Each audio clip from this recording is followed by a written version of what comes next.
Hey guys, it's Yvette, and it's time for my Monday catch up with all you guys. Just to kind of talk about what I've been doing last week, what I'm planning to maybe do this week. This is, it's interesting because this has been a real crazy week that we just came through. I know we've been saying for how long that we don't want to talk about it anymore, but the COVID-19 is truly impacting all of our lives in just crazy ways. I personally am still working outside the home. I'm very grateful for that because, as I've said to you guys, like so many times before, we need my paycheck. If we didn't need my paycheck, I could just quit and make a go of the quilting. I could. But we do need my paycheck. And so I'm worried just like anybody else that if for some reason they, either the state closes us down or who knows? I mean, who knows? So far, knocking on wood, plastic, and everything else, the industry I work in is considered essential for Connecticut. So, I'm very happy about that. So I'm still working. And of course now it's like I'm getting all these requests where everyone's like, I'm so bored. Make some more videos. And I'm like, I don't have time to make more videos. I'm still working. And I do know of some people who have been laid off or furloughed in some cases. I didn't even really know what that meant. I mean, if I'm being honest, the things that you don't, it's not something I read about in books a whole lot, and never been really confronted with the term before. Excuse me. And so just any way you look at it, it's very difficult. What are you going to do? What do you do? And then they're canceling so many things, and some I understand because it's, something that might be right around the corner. And so, I get it. I really do. But they've already canceled Quilt Market in Pittsburgh. So now Quilt Market, that was going to be toward the end of May. Sorry, I'm gonna get it out one of these days. It's been canceled, so I'm kind of sad about that. It was only gonna be my third one, and every time that it's in a new city, in some ways it's like I like when it's in a new city because then you get to check out someplace new, right? But at the same time, I think it's going to be really great going back to Houston because then you'll go back to Houston and you're like, oh, everything's so familiar. You know where everything is. You don't have to learn. You don't have to learn. So that was interesting to get that email. I thought, wow, that's something. But what are you going to do? There's nothing you can really do about it. I'm going to miss my friends that, I always go with the Cotton Cuts ladies and Sheila Christensen, who writes all of the patterns for the mystery quilts for Cotton Cuts. And yes, I'll see them, at the one in Houston, and that's going to be fine. But I was kind of getting used to the fact of getting to see them a couple times a year. And anyway, it's just something a lot of fun, and it's really too bad that this had to impact it in this way. So, as for what I've been doing this past week, I was really okay. Let's not get crazy. I wasn't like completely on track, okay, but I was getting back on track. I was getting back into okay. I've got videos to make. Let's make some quilts and some blocks and do what we have to do. And I was getting back into the groove of things. But then I got emails from a few people. I mean, not like tons of emails, guys, but I did get a few requests from people saying that there was a need for face masks for, well, for hospitals and, you know, nursing homes, in, you know, places like this. And not all hospitals are taking them. Not all nursing homes are taking them. The only place I have looked so far, I'm just being honest, is there's a Masks for Heroes website on the internet. And you can go there, and the people, or like the hospitals and people who have registered that they need them, have given their address, and they've put a list of what they want. And the ones that say handmade masks or hand sewn masks or sewn masks, something like that, I have included their addresses on my video tutorial for how to make the masks. And so, you know, I've also had people saying, you know, oh my gosh, there's like tons of hospitals in my area that need them. And there's tons of, guys, I can't possibly list every single hospital. I can only imagine how many hospitals and such are in desperate need.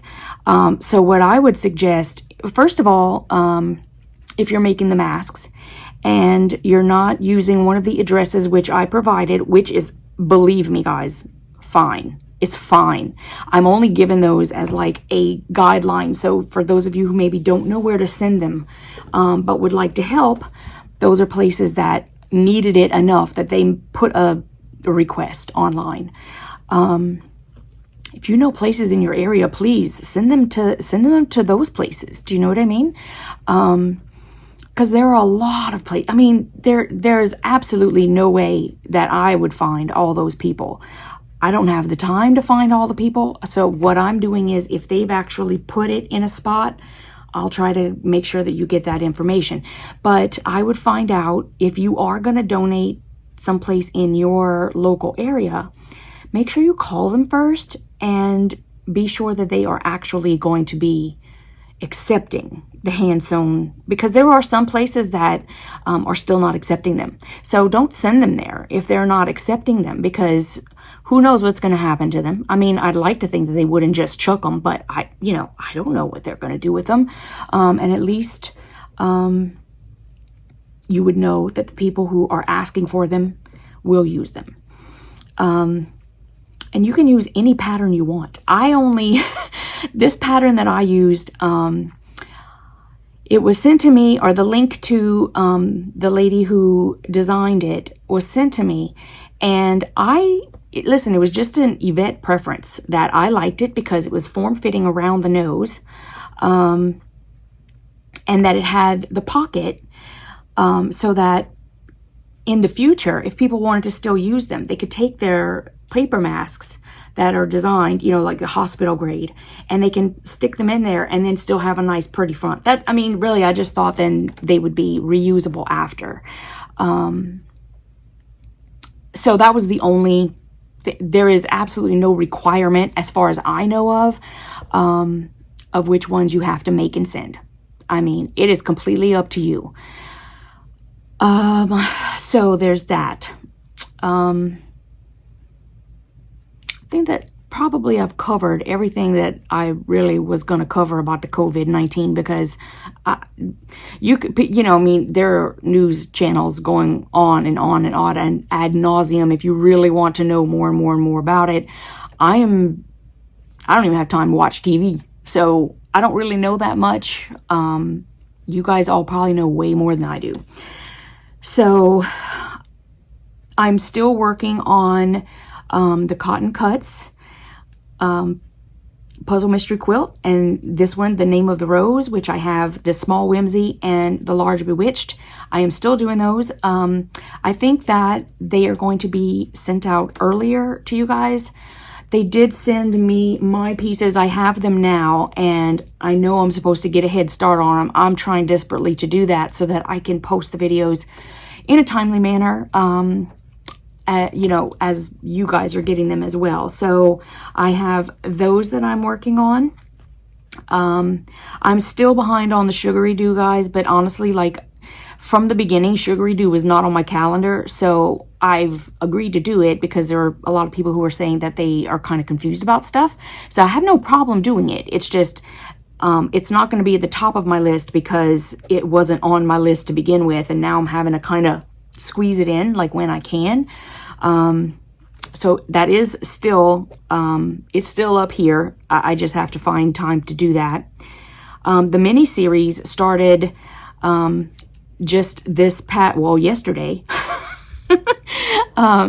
And so the first one was the log cabin. It was really great. The next one is the courthouse step. I have already filmed that one, so I'm going to be editing it this week and posting it next Sunday so that you guys can see that. And as far as immersion goes, oh my goodness, you guys, I've got so much on my plate right now.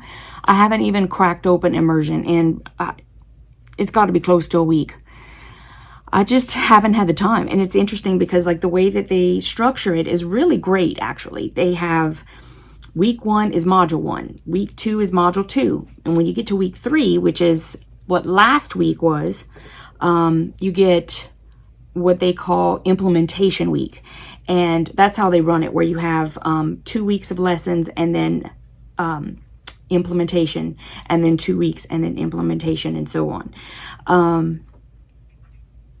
And I did not get to look at anything else. I mean, I'm just being honest.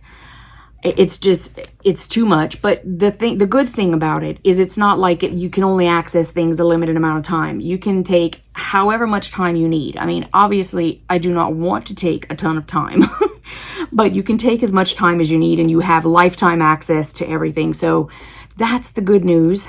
And things have just been kind of crazy.